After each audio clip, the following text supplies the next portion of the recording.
요셉의 일대기를 가지고 창세기 37장부터 살펴볼 때 우리 큰 타이틀 슬기로운 신앙생활이라고 하는 제목으로 가고 있습니다. 오늘 8번째 시간입니다. 사면초가의 상황을 만났을 때라고 하는 제목으로 말씀 나눕니다. 여러분, 사면초가라고 하는 말을 아시죠? 아무런 도움을 받을 수 없는 그러한 상황, 그것을 사자성어로 이렇게 사면초가다 이렇게 합니다. 그런데 오늘 우리가 인생을 살면서도 아무런 도움을 받을 수 없는 그러한 때가 올 때가 있다라고 하는 것입니다. 여러분, 여태까지 여러분이 살면서 나는 인생에 사면초가, 정말 도움을 받을 그러한 일이 전혀 없었다라고 한다면 여러분 정말 행복한 것이지요.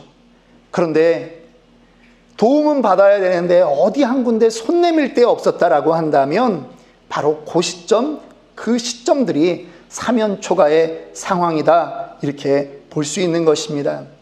사실 인생을 살다 보면요, 참 힘든 시간들을 누구나 예외 없이 지나갑니다. 말을 안 해서 그렇지 그런 시간을 다들 지나갑니다. 경제적인 문제가 됐든 아니면 건강의 문제가 됐든 여러분 그런 시간들이 있습니다. 오늘 그 시간을 지나갈 때 우리 신자들은 어떻게 해야 될까요? 오늘 본문 42장 전체를 한번 보면서 우리에게 주는 메시지, 교훈을 살펴보려고 합니다. 그동안 우리가 보아왔듯이 요셉이 총리가 되었습니다. 7년 대풍년을 만납니다. 그리고 이제 잔인한 7년 대흉년이 시작되었습니다. 아마 1, 2년쯤 지났을 것입니다. 다른 지역도 동일하게 7년의 대풍년을 맞이했고 그때 쌓아두었던 양식으로 1, 2년 정도는 버텼을 것 같습니다. 그런데 이제는 힘든 그러한 상황이 되었다라고 하는 거죠. 특별히 오늘 42장 1절부터는 성경이 우리 독자들에게 어디로 안내하고 있냐 하면 애굽이 아니라 요셉의 고향 가나안 땅으로 카메라 렌즈를 돌리듯이 지금 그 가나안 땅의 형편을 우리에게 보게 하는 것입니다. 가나안 땅도요, 한 1, 2년은 풍요롭게 지났습니다. 그런데 극심한 흉년이 온 것이죠. 이제는 더 이상 견딜 수가 없는 것입니다. 왜 그렇습니까? 준비를 안 해두었기 때문입니다. 지난 시간에 저는 여러분들과 흉년을 준비하라 라고 하는 제목으로 말씀을 나눴습니다. 기억하십니까? 저장해야 될 때가 있는 거예요. 들어오지 않을 때 저장하려고 하는 건 어리석은 것입니다. 있을 때 저장해야 됩니다. 지금 이제 이 가나안 땅이 흉년이 들었습니다. 아버지가 말합니다. 야, 얘들아, 너희들은 어떻게 이렇게 두 손 놓고 가만히 있냐? 무슨 방법을 찾아야 되지 않겠냐? 내가 들어보니까 애굽에는, 이집트에는 곡식이 남아돈다고 하니 너희들도 다녀오거라. 그렇게 자식들을 권해서 자녀들이 10명이 이제 수레를 이끌고 그렇게 애굽으로 가는 것입니다. 여러분, 지금 요셉은 이 시간을 기다렸다라고 하는 것이죠. 요셉은 아마도 외국인들은 곡식을 살 때 자기 지역으로 그 수도로 와야 된다거나 혹은 요셉 스스로 가나안에서 오는 자기 형제들을 보기 위해서 언젠가는 올 테니까 자기가 지금 통치하는 그 위치를 가나안 접경 지역의 곡물 창고 쪽으로 옮겼을 수도 있습니다. 성경은 뭐라고 말하지 않지만 이제 요셉과 그의 10 형들이 만나는 그러한 장면이 오늘 우리가 읽었던 본문 말씀입니다. 17살 때 헤어졌습니다. 약 20년의 시간이 지났습니다. 왜 20년일까요? 17살 때 붙들려 와가지고 총리가 되었을 때 30살입니다. 13년 지났죠? 7년 풍년 지났습니다. 그 다음에 약 2, 3년 흉년 때라고 생각하면 요셉은 한 40살, 큰형 한 60살, 작은 형들 한 50살 그 정도 되었을 것입니다.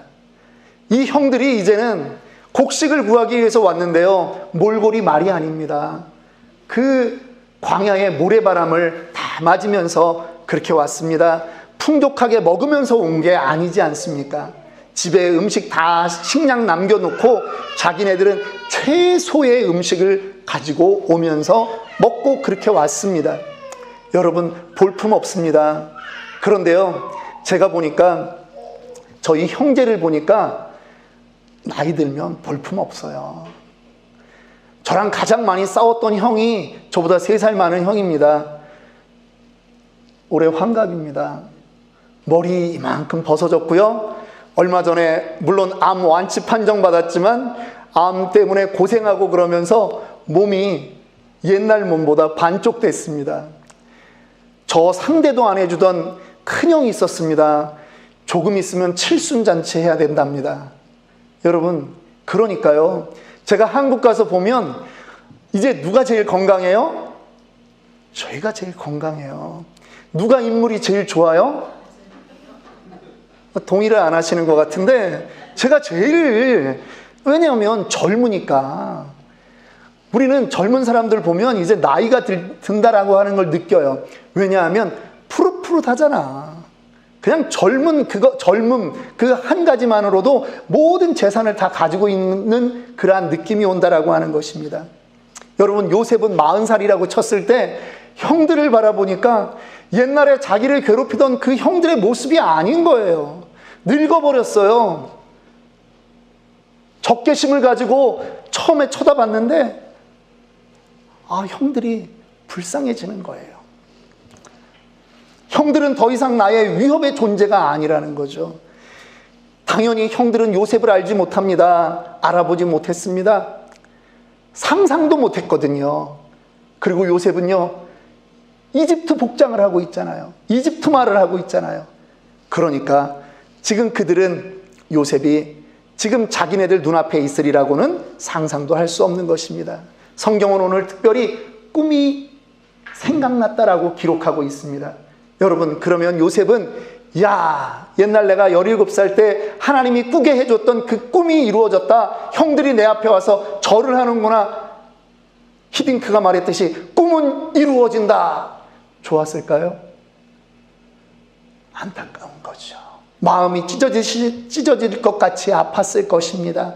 20년 동안 가족들과 떨어져서 살았던 그 아픔이 생각났을 것입니다. 이제 누구를 원망하고 누구를 탓하겠습니까? 이때쯤 되면 요셉은요, 이미 알고 있었어요. 내가 총리 될 수 없는데 하나님이 나를 이곳까지 보내셔서 지금 총리 되게 하시고 바로가 꿈을 꾸게 하고 하나님이 나로 하여금 그것을 해몽하게 하셨구나. 그렇다면 거기에는 하나님의 뜻이 있다라고 하는 것을 요셉은 분명히 알았을 것입니다. 창세기 45장 5절에 요셉이 형들에게 이렇게 말하지 않습니까? 당신들이 나를 이곳에 팔았다고 해서 근심하지 마소서, 한탄하지 마소서. 하나님이 생명을 구원하시려고 나를 당신들보다 먼저 보내셨나이다. 이게 요셉이 하나님의 그 섭리, 하나님이 하시는 일을 깨달은 다음에 하는 말이라고 하는 것이죠. 그런데 요셉은 지금 바로 달려내려가서 형들을 붙잡고 형, 내가 요셉이야, 그렇게 말하지 않는 겁니다. 오히려 요셉은 그들에게 다른 누명을 씌우는 것입니다. 요셉은요, 지금 이 상황을 총리가 된 이후로 수도 없이 이 시뮬레이션을 그가 생각했던 것입니다. 형들의 변화를 확인하고 싶었던 것입니다. 20년이 지났는데 아직도 나를 미워하는가 하는 거죠. 그래서 그들에게 죄명을 붙입니다. 뭐라고 합니까? 당신들은 스파이다, 정탐꾼이다. 여러분, 이 정탐꾼이라는 말, 스파이라고 하는 말 한번 생각해 보았습니다. 누가 가장 많이 들었던 말일까요? 옛날에 형들이 저 요셉에게 저 녀석 또 온다, 저거. 응? 아빠한테 우리가 잘못한 거 다 고자질하는 저 스파이 같은 녀석. 그러지 않았겠습니까? 저 녀석이 정탐꾼이야, 저 녀석이 스파이야. 이렇게 이야기했던 바로 그 이름, 정탐꾼. 그들은요, 이 애굽 땅에 정탐하러 온 게 아니잖아요. 그런데 지금 그 누명을 씌워서 3일을 감옥에다 가두는 것입니다. 여러분, 과연 이곳에서 누가 이들을 구해낼 수 있겠습니까? 이것이 사면초가입니다. 오늘 이 상황에서 우리에게 주는 교훈 두세 가지를 살펴보려고 합니다. 먼저 저는 그들에게 사면초가는 오늘 우리가 읽지 않았지만 1절부터 5절 말씀에 이미 다 있다라고 하는 것입니다. 첫 번째 그들이 겪었던 사면초가 무엇입니까? 가나안에서의 그 곡식이 떨어져가는 그 아슬아슬한 순간, 아버지가 나서서 얘들아 애굽에 좀 갔다 와라 라고 부탁해야만 하는 지금 그 순간, 그것이 바로 준비하지 못했던 사람의 인생에서 맞이하게 되는 그 흉년, 사면초가라고 하는 것입니다.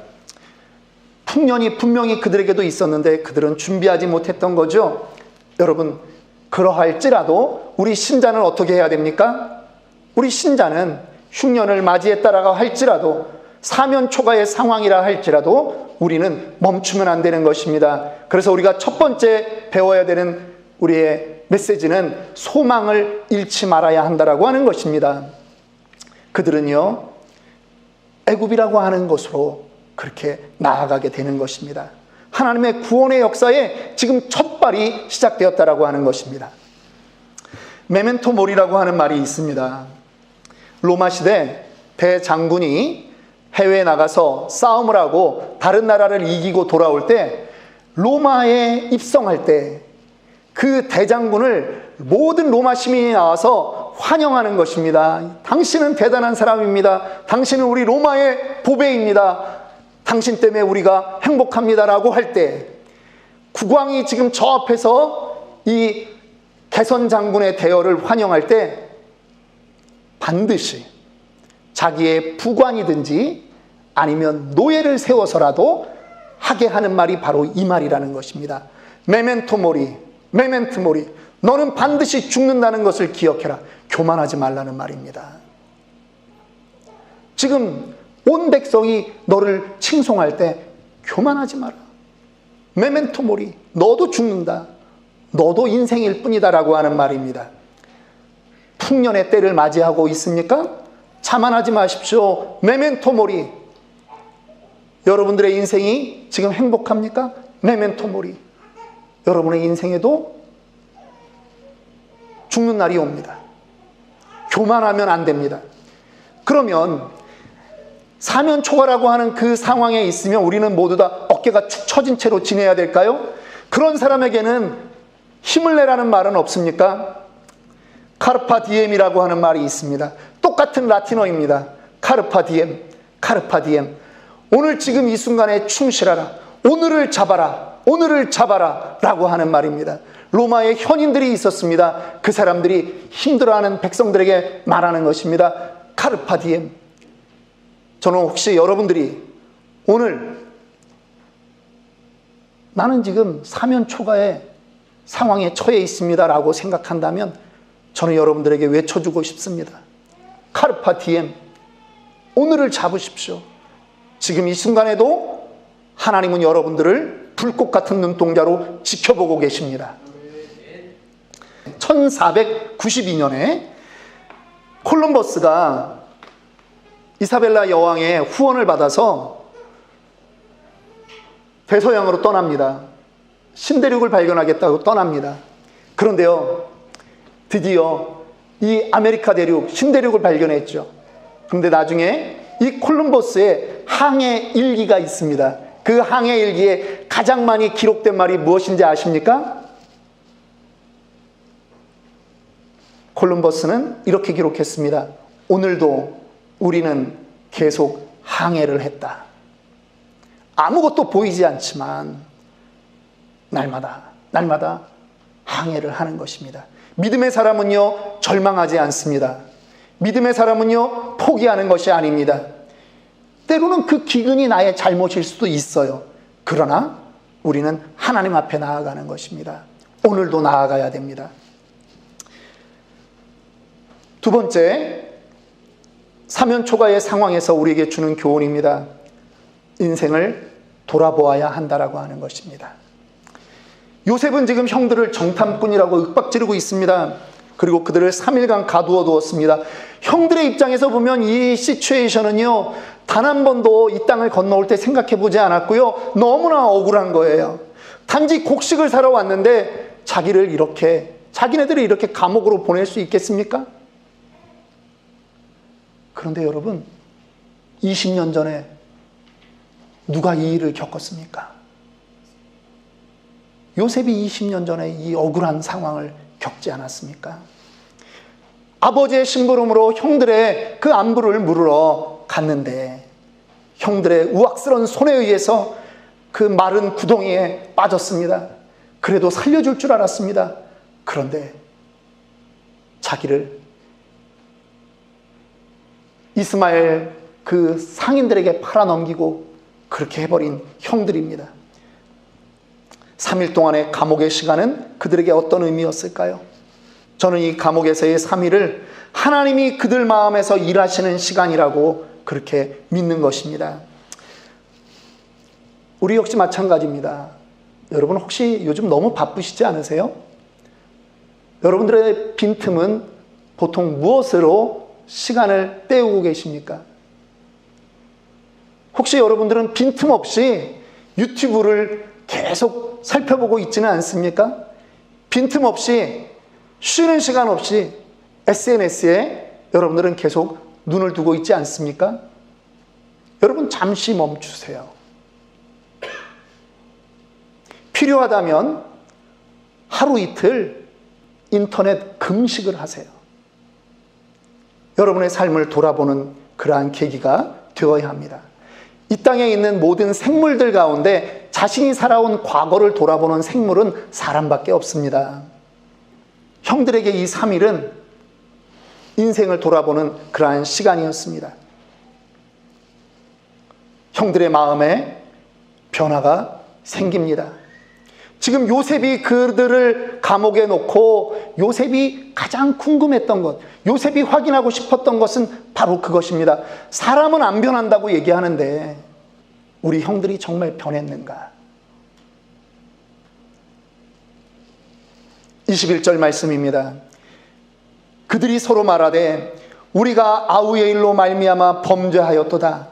그가 우리에게 애걸할 때에 그 마음의 괴로움을 보고도 듣지 아니하였으므로 이 괴로움이 우리에게 임하였도다. 23절은 뭐라고 합니까? 그들 사이에 통역을 세웠으므로 그들은 요셉이 듣는 줄을 알지 못하였더라. 형님들에게 지금 자기의 인생을 돌아보는 시간이 그 3일의 감옥 생활이었다라고 하는 것입니다. 여러분, 저는 여러분들에게 권합니다. 우리의 그 삶이 너무 빠르다면 잠깐 스톱 사인에 멈추듯이 여러분 잠깐 멈추고 여러분들의 인생을 돌아보십시오.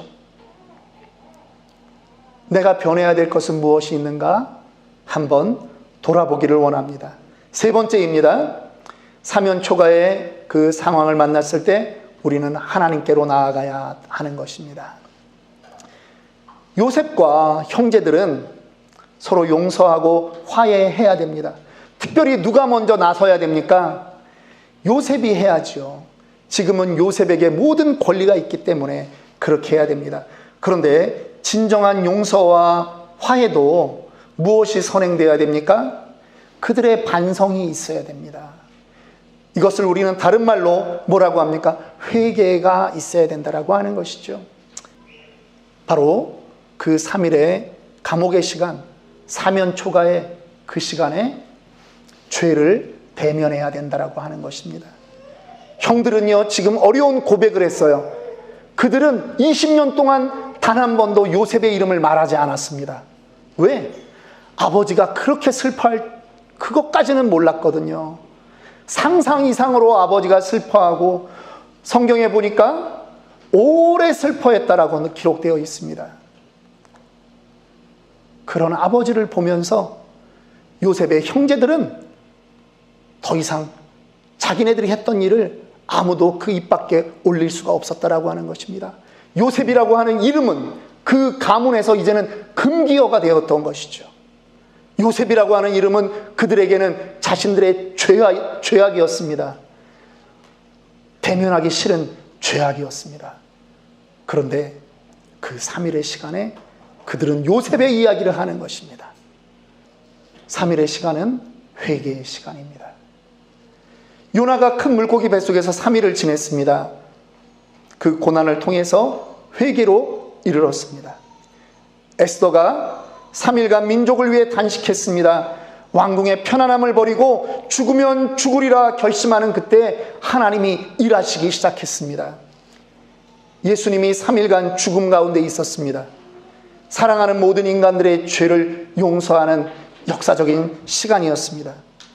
오늘 우리에게는 이 3일의 시간, 우리에게는 회개의 시간인 줄 믿습니다. 이 시간이 왜 우리에게 필요한 줄 아십니까?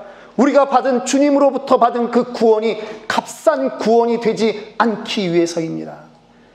그저 어느 날 목사가 시키는 영접기도 한번 했더니 나는 구원받은 자가 되었다, 그것이 아니라는 거예요. 우리 안에 있는 그 죄를 우리가 대면해야 된다라고 하는 것입니다. 우리의 그 죄 때문에 죄 없으신 예수 그리스도가 십자가에 달려 죽으셔야 됐다라고 하는 것입니다. 형들의 죄악 때문에 어리디 어린 그 요셉 동생이 그 땅에 팔려와 종으로 살고 죄수로 살았던 그 책임이 누구에게 있는 것입니까? 예수님이 지금 십자가에 달려 죽은 그 예수님의 고난이 누구의 책임이냐 말입니다. 저와 여러분의 죄악 때문이 아닙니까? 우리가 우리의 죄악을 인정해야 되는 시간입니다. 입을 벌려 회개하십시오. 기도할 때 우리가 하나님 나의 죄를 용서해 주십시오, 이거는 입에 발린 말이 아니라는 것입니다. 여러분들의 마음 깊은 곳에서 여전히 주님, 나는 죄인입니다. 나는 죄인입니다. 주님 없이는 살 수 없는 존재입니다. 그렇게 인정하는 저와 여러분들이 되기를 원합니다. 정확하게 언제인지 제가 기억은 나지 않습니다. 그런데 10년이 좀 더 지났던 그러한 일입니다.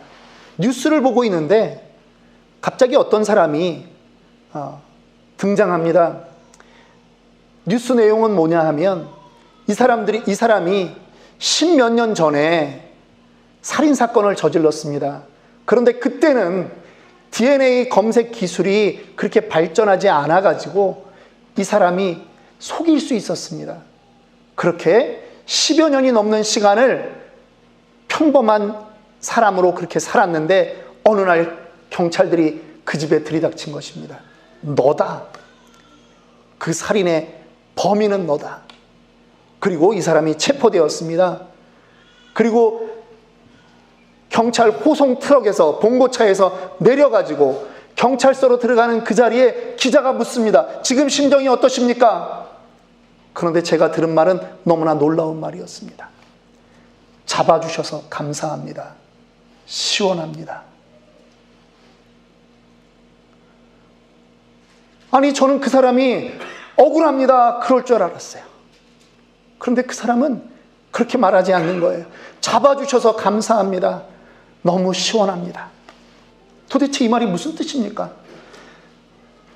이제 감옥은 그가 살던 자기 집보다 더 좁은 방에서 살아야 하는데, 아니, 시원하다는 말이 나옵니까?